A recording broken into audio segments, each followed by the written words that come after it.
Mummy by by. थर थर काम्दै उसको मुखबाट निस्केको एउटा अस्पष्ट शब्द हावाको गतिसँगै उडिरहेको थियो। शब्दले राम्ररी पूर्णविराम लिन नपाउँदै आफ्नी प्यारी मम्मीलाई गर्ल्याम्मै अँगालो हाल्यो।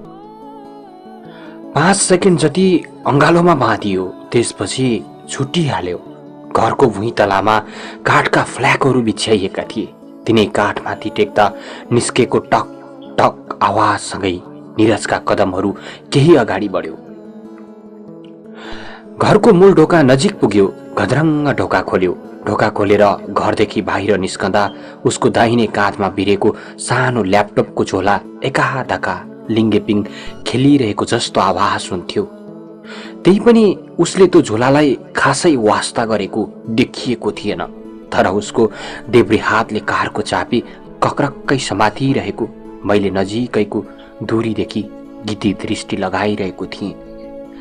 हाम्रो घरको ठिक बायाँतिर जेम्स सडक पर्थ्यो। त्यही सडक किनारामा निरजको कार मजाले आराम गरिरहेको थियो। ऊ विगत 5 वर्षदेखि त्यही कारबाट काममा जाने आउने गरिरहेको थियो।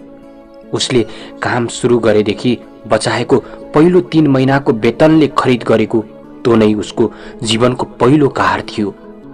तर जति जति उसको टाउको केस पाक्दै गइरहेको थियो, कारको उमेर पनि उसको उमेरसँगै ढल्कदै जाँदै थियो र कारले अस्ति भर्खरै मात्रै 10औं वार्षिक मनाएर एउटा इतिहास खडा गरिसकेको थियो।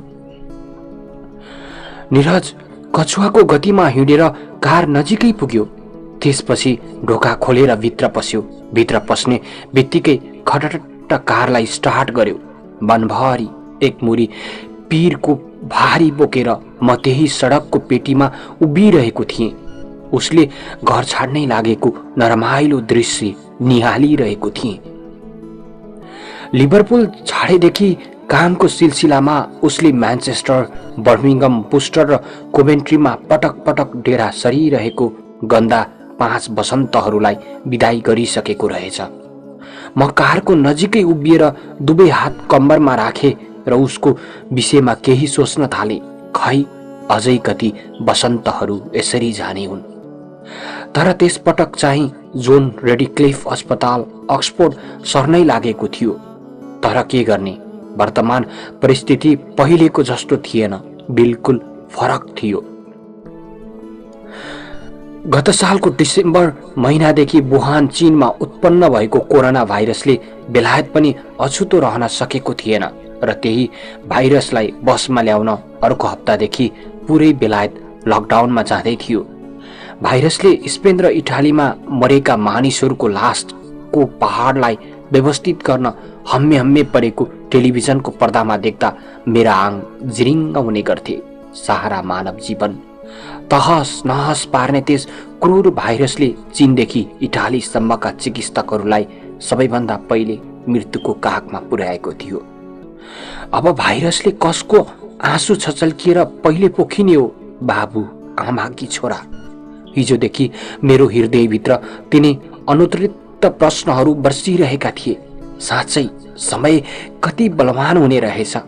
कुन समय र कहाँदेखि कस्तो गोरी बहन्छ, कसैलाई पत्तो हुँदो रहेनछ।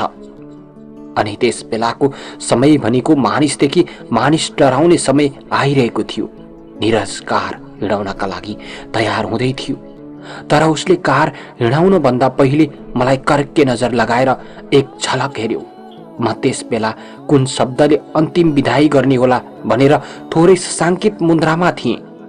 अब हाम्रो फेरि भेट होला कि नहोला भन्ने मनभित्र त्रास उत्पन्न भइरहेको थियो। म स्वभावैले बुलक्कड मान्छे थिएँ, तर त्यस बेला जिन्दगीमा प्रथमचोटि मलाई शब्दहरूको ठुलो खडेरी लाग्यो। उसको हेराइले हाम्रा नयनहरू धेरै बेरसम्म सँगसँगै रहन सकेनन्। त्यसैले मेरो टाउको सुस्तरी दाहिनेतिर घुमाइदिएँ। बिहानभरि परेको सिमसिमे पानीले भिजेको हार्डविक हिलको चुचुरोमा जुन टुप्लुक्क उदाइरहेको देखेँ। अरू बेला म जुनलाई प्रेम गर्थेँ। जुन उदाएको हरेक बेलुकी बैठक कोठामा बसेर त्यसको रमिता हेर्ने गर्थेँ। हाइल्यान्डर सिङ्गर माल्टाको चुस्कीसँग घन्टौँ समय बिताउँथे। मधोस भएपछि तिम्रो सुन्दर बच्चे स्थलमा मानिसले टेकिसकेका छन् भनेर गौरवका साथ जुनलाई भन्ने गर्थे। तर त्यस बेलुकी मलाई त्यो पापी जुनले केही आकर्षित गर्न सकेन।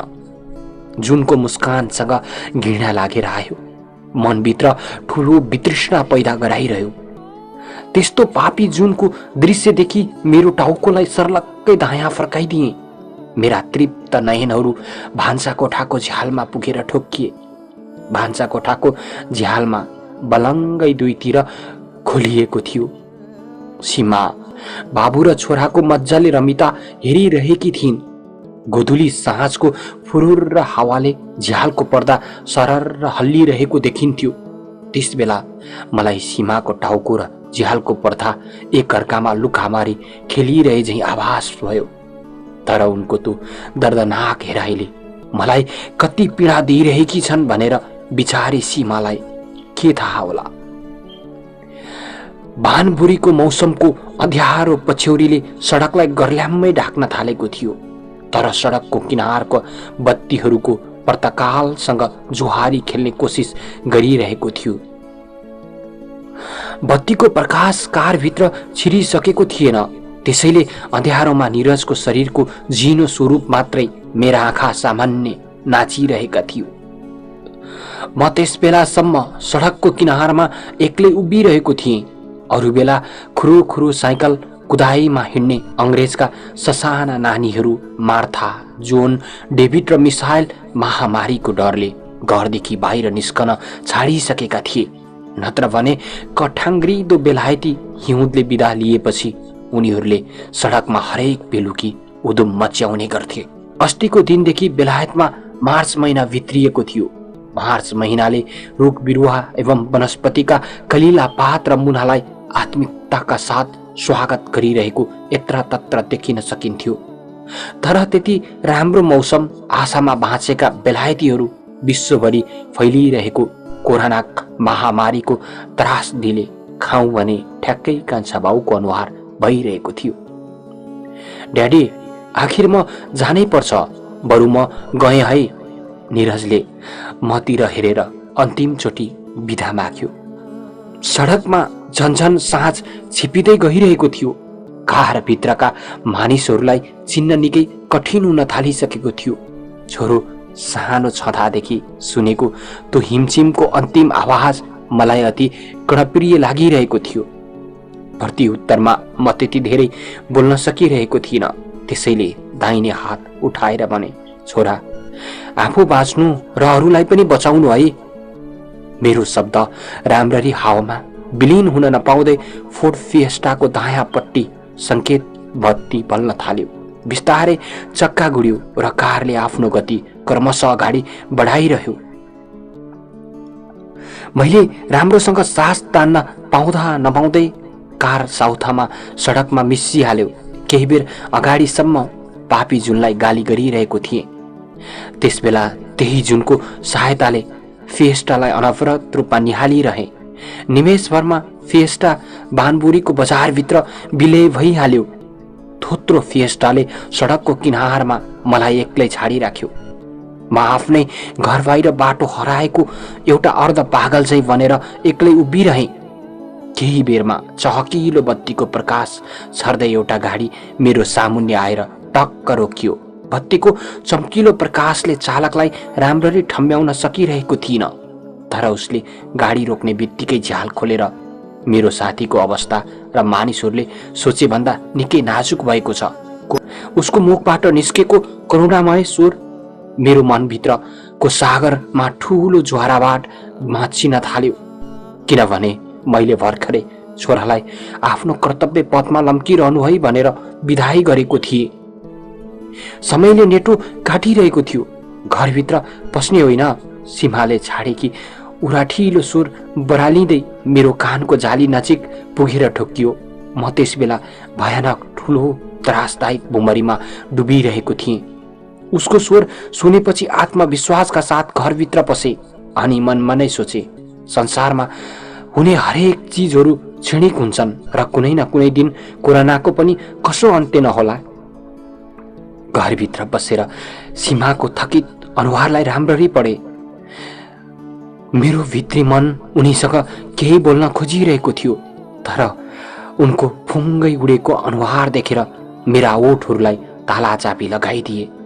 त्यसैले केही नबोली थपक्कै एउटा कुर्सी तानेर बसेँ। म त्यसरी कुर्सीमा बस्दा उनी मेरो ठिक विपरीत दिशामा बसिरहेकी थिइन्। अब छोरासँग भेट हुन्छ कि हुँदैन होला। आँखाका नानीहरू राता राता बनाएर मेरो बायाँ छातीमा उनले पहिलो धनुष बाण प्रहार गरिन्। खै म पनि के नै पो भन्न सक्छु र जस्तो प्रश्न आएको थियो उस्तै जवाफ फर्काइदिए। अझ छोरा चिकित्सक हुँदा सबैभन्दा धेरै प्रसन्न सीमा नै भएकी थिइन्। तर कसलाई थाहा हुँदो रहेछ र हरेक सुखको अन्त्यमा पीडाको भारी हुने रहेछ भन्ने। मलाई किन किन सीमासँग गलबाजी गरिरहन मन लागेको थिएन। त्यसैले उनलाई भान्सा कोठामा एक्लै छाडिराखेँ। त्यहाँदेखि निस्किएर म बैठक कोठामा पुगेँ। निशब्द अँध्यारो बैठक कोठा भूत बङ्गला जस्तै देखिएको थियो। सबैभन्दा पहिले बत्ती बाले र दुवै हात गालामा राखेर थपक्क सोफामा बसे। बायाँपट्टिको कुनामा एउटा पुरानो डेनम रेडियो थियो। अक्कल झुक्कल बस्ने त्यो रेडियोमा म्यान्डरिन भाषाकी गायिका टेरेसा बङ्गङको महसाध्दै तिमीलाई माया गर्छु भन्ने गीत बजाए। छोराको आकर्षक अनुहारलाई सम्झन थाले। रेडियोको ठिक सामुन्ने एउटा ठूलो तस्बिर संग्रहको पुस्तिका थियो। त्यसलाई खोलेर हरेक पानामा मजाले नजर लगाउन थाले, जहाँ निरज जन्मेदेखि 30औं वार्षिक मनाइन्जेलसम्मका तस्बिरहरू कैद गरेर राखिएका थिए। म मधोस पागल चाहिँ बने। केही लामो समयसम्म उसको तस्बिरहरू निहालिरहे। बानबुरीको कोलाहलमय सुनसान रात छिपिँदै छिपिँदै थियो। तस्बिरले छिया छिया बनाएका दुखी आत्मा लिएर बिस्तारामा ढल्किन लागे। भर्याङ चढेर तलमाथि निस्किए, किनभने आखिर तस्बिर तस्बिर नै हुन्छ। त्यो जतिसुकै प्रिय भए पनि आवाजविहीन हुन्छ भन्ने मलाई लागिरहेको थियो। निरजले घर छाडेको 2 हप्ता भइसकेको थियो। बेलायतमा दिनको 2 गुणा रात 4 गुणा मानिसहरू मर्ने क्रम चलिरह्यो। छोराको मायाले सीमा बाटो भुलेको एउटा निमुखको जनावरको बच्चा झैं बनिरहेकी थिइन्। अनि मैले त्यो खङ्ग्रङ्ग परेको उनको निर्बल निष्क्रिय मधुर अनुहार हरेक साँझ बिहान हेरेर जीवन बिताइरहनु परेको थियो। अर्को हप्ता बिहिबारको दिन थियो। 8 बजे बेलुकी हामी घरको मूल ढोका बाहिर निस्क्यौं र बेलायती राष्ट्रिय स्वास्थ्य सेवकका कर्मचारीहरूलाई सम्झेर ताली बजायौं। त्यस दिनदेखि हरेक बिहिबार बेलुकी 8 बजे सबै छिमेकीहरूसँग एनएचएसका कर्मचारीहरूले आफ्नो जीवनलाई जोखिम मोलेर राष्ट्रको सेवा गरेकोमा ताली बजाएर उच्च मूल्याङ्कन गर्नुपर्थ्यो। दिन, हप्ता र महिना क्रमशः बित्दै गए। 4 महिनापछि सीमाले आफ्नो प्रिय छोरालाई भेट्न असाध्यै रहर गरिन्। जुलाईको पहिलो सप्ताहमा हामी अक्सफोर्डतर्फ लागेका थियौं। बेलायती ठूलो बाटो AM14 मा पुगेका मात्र थियौं। मोटरले खिचेर मारेको एउटा फ्याउरोको बच्चा हाम्रो अगाडि देखा पर्यो। मरेको फ्याउरो देखेर अनुहार कचाक कुचुक बनाउँदै सीमाले बोल्न थालिन्। मानिस र जनावरको जिन्दगी कति फरक छ अघि। केही सोच विचार नगरी उनको मुखदेखि फ्याट्ट निस्किएको त्यो शब्दले मेरो हृदय थोरै कमजोर बनाइदियो। किनभने त्यो फ्याउरोको बच्चा जस्तै हाम्रो पनि एउटा हुर्किसकेको बच्चा थियो। त्यही हुर्किसकेको बच्चा हाम्रो आशको धरारा पनि थियो, जसलाई भेट्न हामी समयको विरुद्ध बाटोमा गुडिरहेका थियौं। तर अचानक बाटोमा देखिएको मृत फ्याउराको बाबुलाई सम्झेर म केही बेर भावुक बनिरहेँ। त्यस दिनको मौसम ज्यादै सफा थियो। चिल्टन पर्वतदेखि उदाएको सूर्यले 2 टाङ्गो यात्रा गरिसकेको थियो। सूर्यको गतिसँगै हामीले आधा घण्टा यात्रा पूरा गरिसक्यौं। त्यसपछि 10 नम्बर सडक अक्सफोर्डको ठिक सामुन्ने पुगेका थियौं। त्यही घरमा इटालियन डाक्टर पाब्लो पियानो र ग्रीक नर्स उरानिया हाउटा सियुसँगै हाम्रो छोराले डेरा गरेको थियो। मैले निरजको डेराभन्दा थोरै टाढा मोटर रोकेँ। सीमाले छोराका लागि बनाइदिएको खानेकुराको पोको लगेर ढोकाको ठिक अगाडि राखिदिइन्। त्यसपछि उनी फर्केर मोटरभित्र आइन्। अनि मोटरभित्र छिर्ने बित्तिकै मैले छोरालाई फोन गरेर हामी बाहिर आइपुगेको जानकारी दिएँ। बेलायती लकडाउनले 4 महिनासम्म बढेर विशिष्ट श्रेणीमा जस्तो केस, नाक, मुख जम्मै ढाकेको सर्जिकल मास्क र हातमा निलो पन्जा लगाएर छोरो उसको डेरादेखि बाहिर निस्कियो। खङ्ग्रङ्ग घटेर लुते भएको छोराले त्यही ढोकाको नजिकै उभिएर हामीसँग फोनमा कुरा गर्न थाल्यो। छोरा, यस्तो दिन पनि आउने रहेछ अघि। मलाई उछिन्दै सीमाले पहिला बोल्न थालिन्। हामीले त्यसबेला कारको स्पिकरमा फोन प्रयोग गरिरहेका थियौँ। आफ्नै छोरासँग प्रत्यक्ष भेटेर बोल्न नपाउँदा सीमाको अनुहार कालो बादल मडारिरहेको स्पष्ट देख्न सकिन्थ्यो। तर उनले छोरासँग बोल्ने क्रममा पटक पटक आँखाका ढकनीहरू बन्द गर्दै खोल्दै गरिरहेको मैले नजिकबाट निहालिरहेको थिएँ। उनको गहभरि आँसु थियो। हरेक शब्दहरूसँग आँसुका थोपाहरू मिसिरहेका हुन्थे। मैले केही बेरपछि तरल तरल उनका नयनहरू रगताम्य देख्न थालेको थिएँ। अनि क्रमशः छचल्किएर पोखिएका उनका आँसुका थोपाहरू गालामा पछ्यौरीमा विश्राम गर्न थालेका थिए। सीमाको त्यो व्यवहारले मलाई हल्का विस्मृति पैदा गराइरहेको थियो। सायद उनलाई थाहा नहुन सक्छ, सबैभन्दा ठुलो कुरा भनेको त आखिर जिन्दगी नै हो, जीवन र जगत। त्यसैले गर्दा हामी छौँ, नत्र भने मरेपछि त सकिहाल्छ नि। त्यसपछि जिन्दगी केवल फगत एउटा सुकेको काठको मुढा जस्तै हो। अनि मृत्यु कति दुष्ट, निर्दयी र पापी हुँदो रहेछ। यही कोरोनाका कारण जसले आफ्ना आफन्तहरू गुमाइसकेका छन्, उनीहरूलाई परेको व्यथाको पीर मलाई राम्रोसँग थाहा थियो। उनीहरूको आँसुको भाषा मैले मजाले बुझिसकेको थिएँ। यदि उनले भने झैँ छोरालाई नजिकदेखि भेटेको भए त्यो एउटा जोखिमपूर्ण निर्णय हुने थियो, किनभने उसको फ्ल्याटमा बस्ने साथीहरू जेहार अस्पतालमा कोभिड विभागमा काम गरिरहेका थिए। त्यहाँको कोभिड विभागमा हरेक दिन नयाँ बिमारी थपिरहेका हुन्थे। त्यसरी दिनहुँ नयाँ बिमारीहरू आउँदा उनीहरूको पुराना बिमारीहरूलाई हरेक दिन गुमाइसकेका हुन्थे। प्रत्येक दिन त्यहाँ घट्ने त्यस्ता पीडादायक घटना छोराले हामीलाई सुनाइरहँदा ऊ आँसुको सागरमा डुबिरहेको थियो। तर अन्तमा ड्याडी घर आउन एकदम रहर लागिरहेको थियो। अनि सुन्नुहोस् न, म हप्ताको 2-3 चोटि फस्कोटको निजी अस्पताल बानबुरी जाने गरेको छु र त्यहाँ जाँदा हाम्रो घर अगाडिदेखि जानुपर्ने हुन्छ।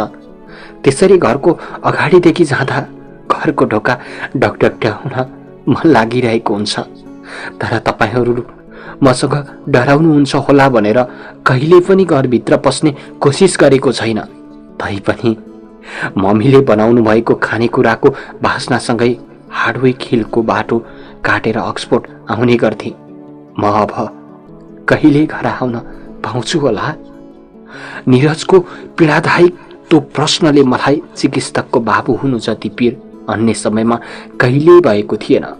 मेरो अस्ति पन्जरले 60 हिउँदका भारीहरू खपिसकेका थिए, तर त्यति दर्द कहिल्यै भोगेको थिइनँ।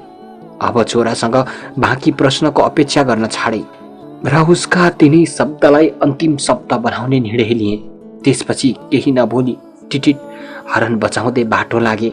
केही अगाडि पुगेर अन्तिमचोटि बीचको एनामा उसलाई एक झलक हेरे। त्यस बेलासम्म उसले हामीलाई हेरिरहेको थियो। अनि उसको दाहिने हात माथि माथि आकाशतिर उठिरहेको थियो। हामी 1 घण्टापछि बानबुरीको गोलो घुम्तीमा पुगिसकेका थियौँ। सधैँ व्यस्त रहने त्यो घुम्तीमा त्यसबेला एउटै गाडीहरू देखा परेका थिएनन्। तर साउथहम रोडको ट्राफिक बत्तीमा मैले मोटर रोक्दा हाम्रो अगाडि एउटा र पछाडि अर्को कालो मर्सिडिज सब वाहनहरू देखा परेका थिए। अरू बेला सब वाहन मलामीहरू बोक्ने पुस्रे मोटरको अगाडि अगाडि हिँडिरहेका हुन्थे।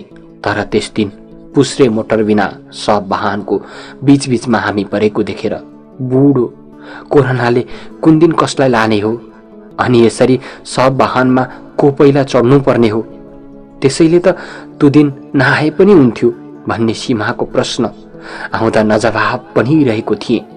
अर्को महिना निरजलाई कोरोना भएको हामीलाई टेलिफोन गरेर भनेको थियो, तर हामी उसलाई चाहेर पनि भेट्न सकिरहेका थिएनौँ।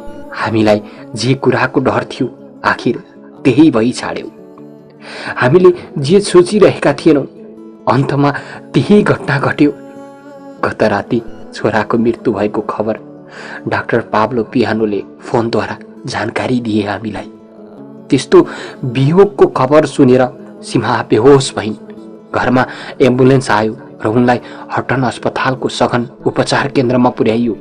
एकल छोराको मृत्यु भएको 5 दिनपछि सीमा त्यसबेला अस्पतालको मृत्यु शय्यामा नै थिइन्।